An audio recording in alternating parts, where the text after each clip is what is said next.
Charles Perrault, Cendrillon. Il était une fois un gentilhomme qui épousa en secondes noces une femme la plus hautaine et la plus fière qu'on eût jamais vue. Elle avait 2 filles de son humeur et qui lui semblaient en toutes choses. Le mari avait de son côté une jeune fille, mais d'une douceur et d'une bonté sans exemple. Elle tenait cela de sa mère, qui était la meilleure personne du monde. Les noces ne furent pas plus tôt faites que la belle-mère fit éclater sa mauvaise humeur. Elle ne put souffrir les bonnes qualités de cette jeune enfant qui rendait ses filles encore plus haïssables. Elle la chargea des plus viles occupations de la maison.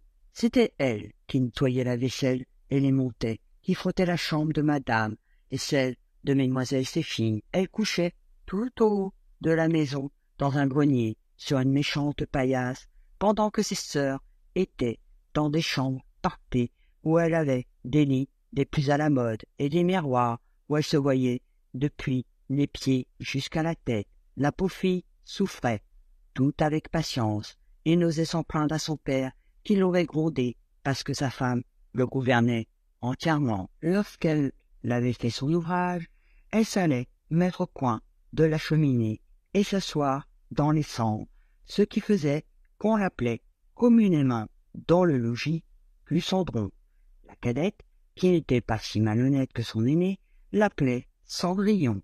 Cependant, Cendrillon, avec ses méchants habits, ne laissait pas d'être 100 fois plus belle que ses sœurs, quoique vêtue très magnifiquement. Il arriva que le fils du roi donna un bal et qu'il en pria toutes les personnes de qualité. Nos 2 demoiselles en furent aussi priées, car elles faisaient grande figure dans le pays. Les voilà bien aises et bien occupées à choisir les habits et les coiffures qui leur siraient le mieux. Une nouvelle peine pour Cendrillon, car c'était elle qui repassait le linge de ses sœurs. On ne parlait que de la manière dont on s'habillerait. Moi, dit l'aîné, je mettrai mon habit de velours rouge et ma garniture d'Angleterre. Moi, dit la cadette, je n'aurai que ma jupe ordinaire, mais en récompense, je mettrai mon manteau à fleurs d'or et ma barrière de diamants, qui n'est pas des plus indifférentes. On envoya quérir la bonne coiffeuse pour dresser les cornettes à 2 rangs, et on fit acheter des mouches de la bonne faiseuse. Elles appelèrent Cendrillon pour lui demander son avis, car elle avait le goût bon. Cendrillon les conseilla le mieux du monde, et s'offrit même à les coiffer, ce qu'elles voulurent bien. En les coiffant, elle lui disait « Cendrillon, ce serait bien aise d'aller au bal. Hélas, mesdemoiselles, vous vous moquez de moi. Ce n'est pas là ce qu'il me faut. Tu as raison, on verrait bien si on voyait un petit Cendron aller au bal. Une autre que Cendrillon les aurait coiffés de travers. Mais elle était bonne, et elle les coiffa parfaitement bien. Elles furent près de 2 jours sans manger, tant elles étaient transportées de joie. On prit plus de 12 lacets, à force de les serrer pour leur rendre la taille plus menue, et elles étaient toujours devant le miroir. Enfin, le jour arriva. On partit, et Cendrillon les suivit des yeux le plus longtemps qu'elle put. Lorsqu'elle ne les vit plus, elle se mit à pleurer. Sa marraine, qui la vit, tout en pleurs, lui demanda ce qu'elle avait. « Je voudrais bien. Elle pleurait si fort qu'elle ne put achever. Sa marraine, qui était fée, lui dit « Tu voudrais bien aller au bal, n'est-ce pas ?»« Hélas, oui, dit Cendrillon. »« Eh bien, seras-tu bonne fille, dit sa marraine, je t'y ferai aller. » Elle l'amena dans sa chambre et lui dit « Va dans le jardin et apporte-moi une citrouille. » Cendrillon alla aussitôt cueillir la plus belle qu'elle put trouver et l'apporta à sa marraine, ne pouvant deviner comment cette citrouille la pourrait faire aller au bal. Sa marraine la creusa et n'ayant laissé que l'écorce, la frappa de sa baguette et la citrouille fut aussitôt changée en un beau carrosse tout doré. Ensuite, elle alla regarder dans la souricière où elle trouva 6 souris tout en vie. Elle dit à Cendrillon de lever un peu la trappe de la souricière, et à chaque souris qui sortait, elle lui donnait un coup de sa baguette, et la souris était aussitôt changée en un beau cheval, ce qui fit un bel attelage de 6 chevaux d'un beau gris de souris pommelées. Comme elle était en peine de quoi, elle ferait un cocher. « Je vais voir, dit Cendrillon, s'il n'y a pas quelques rats dans la ratière, nous en ferons un cocher. Tu as raison. » dit sa marraine. Va voir. Cendrillon lui apporta la ratière où il y avait 3 gros rats. La fée en prit un d'entre les 3. À cause de sa maîtresse Barbe et l'ayant touché, il fut changé en un gros cocher qui avait une des plus belles moustaches qu'on eût jamais vues.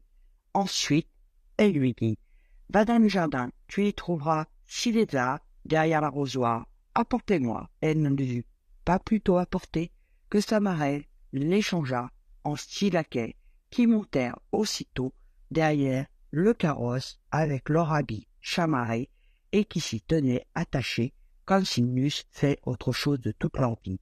La fée dit alors à Cendrillon, « Eh bien, voilà de quoi aller au bal. N'es-tu pas bien aise? »« Oui, mais est-ce que j'irai comme cela avec mes vilains habits ?»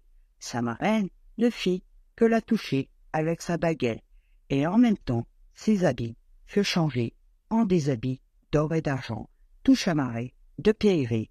Elle lui donna ensuite une paire de pantoufles de verre les plus jolies du monde. Quand elle fut ainsi parée, elle monta en carrosse, mais sa marraine lui recommanda sur toute chose de ne pas passer une nuit.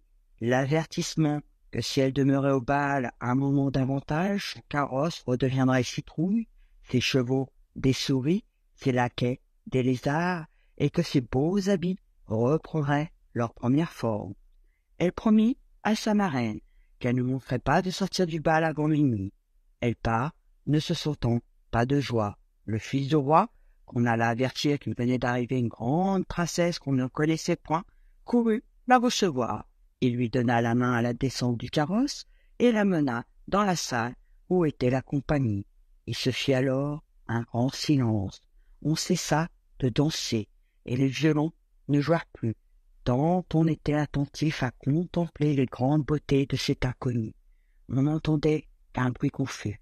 « Quelle est belle !» Le roi même, tout vieux qu'il était, ne laissait pas de la regarder et de dire tout bas à la reine qu'il y avait longtemps qu'il n'avait vu une si belle et si aimable personne. Toutes les dames étaient attentives à considérer sa coiffure et ses habits pour en avoir dès le lendemain de semblables pourvu qu'elle se trouvât des étoffes aussi belles et des ouvriers assez habiles. Le fils du roi la mit à la place la plus honorable et ensuite la prit pour la mener danser. Elle dansa avec tant de grâce qu'on l'admira encore davantage. On apporta une fort belle collation, dont le jeune prince ne mangea point, tant il était occupé à la considérer. Elle alla ce soir auprès de ses sœurs, et leur fit mille honnêtetés, et leur fit part des oranges et des citrons que le prince lui avait donnés, ce qui les étonna fort, car elle ne la connaissait point. Lorsqu'elle causait ainsi, Cendrillon entendit sonner 11h03. Elle fit aussitôt une grande révérence à la compagnie et s'en alla le plus vite qu'elle put. Dès qu'elle fut arrivée, elle alla trouver sa marraine, et après l'avoir remerciée, elle lui dit qu'elle souhaiterait bien aller encore le lendemain au bal, parce que le fils du roi l'en avait prié. Comme elle était occupée à raconter à sa marraine tout ce qui s'était passé au bal, les 2 sœurs heurtèrent à la porte. Cendrillon leur alla ouvrir. « Que vous êtes longtemps à revenir, leur dit-elle, en bâillant et en se frottant les yeux et en s'entendant comme si elle n'eût fait que de se réveiller.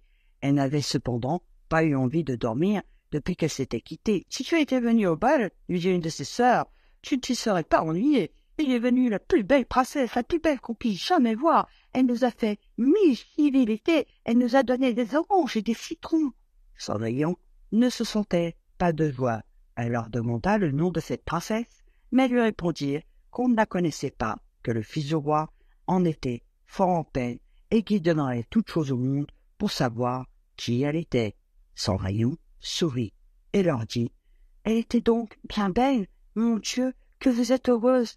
Ne pourrais-je point la voir? Hélas, mademoiselle Javotte, prêtez-moi votre habit jaune que vous mettez tous les jours. » « Et vraiment, dit mademoiselle Javotte, je suis de cet avis, prêtez votre habit à un vilain qui s'endront comme cela, il faudrait que je fût bien folle. » Cendrillon s'attendait à ce refus, et elle fut bien aise, car elle aurait été grandement embarrassée si sa sœur eût bien voulu lui prêter son habit. Le lendemain, les 2 sœurs furent au bal, et Cendrillon aussi, mais encore plus parée que la première fois. Le fils du roi fut toujours auprès d'elle, et ne cessa de lui conter des douceurs. La jeune demoiselle ne s'ennuyait point et oublia ce que sa marraine lui avait recommandé, de sorte qu'elle entendit sonner le premier coup de minuit.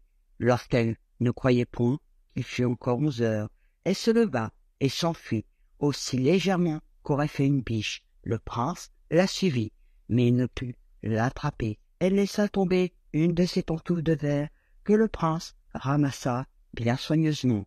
Cendrillon arriva chez elle, bien essoufflé, sans carrosse, sans laquais, et avec ses méchants habits. Rien ne lui restait de sa magnificence qu'une de ses petites pantoufles, la pareille à celle qu'elle avait laissée tomber. On demanda au garde de la porte du palais s'il n'avait point vu sortir une princesse, et dire qu'il n'avait vu sortir qu'une jeune fille fort mal vêtue et qui avait plus l'air d'une paysanne que d'une demoiselle. Quand les deux sœurs revinrent du bal, Cendrillon leur demanda si elles s'étaient encore bien diverties et si la belle dame y avait été.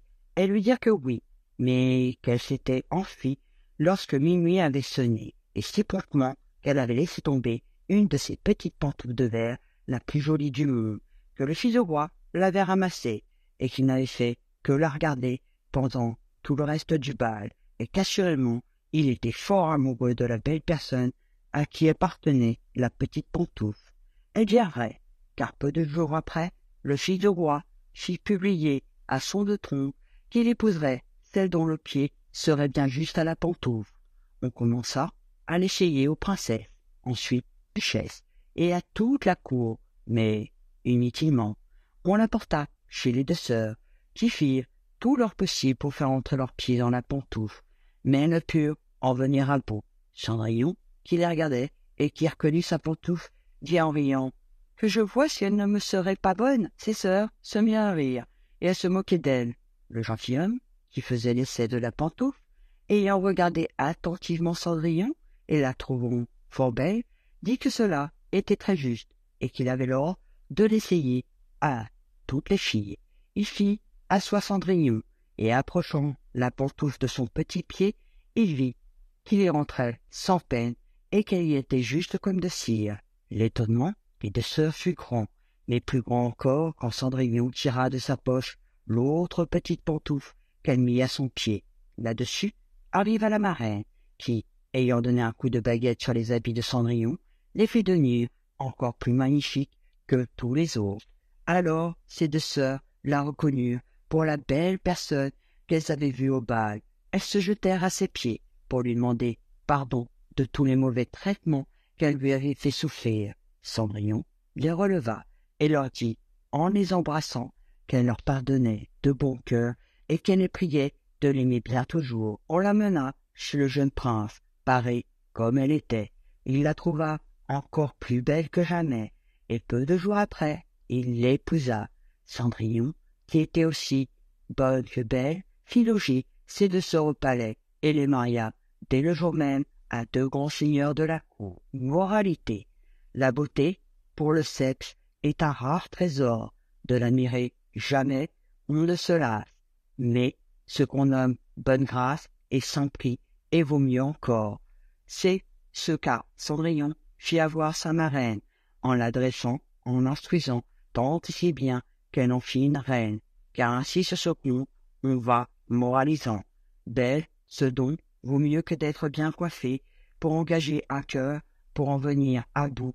La bonne grâce est le vrai don des fées. Sans elle, on ne peut rien. Avec elle, on peut tout. Autre moralité: c'est sans doute un grand avantage d'avoir de l'esprit, du courage, de la naissance, du bon sens et d'autres semblables talents qu'on reçoit du ciel en partage. Mais vous aurez beau les avoir, pour votre avancement, ce seront choses vaines si vous n'avez pour les faire valoir ou des parrains ou des marraines. Merci de m'avoir écouté et on se retrouve bientôt pour de nouvelles aventures.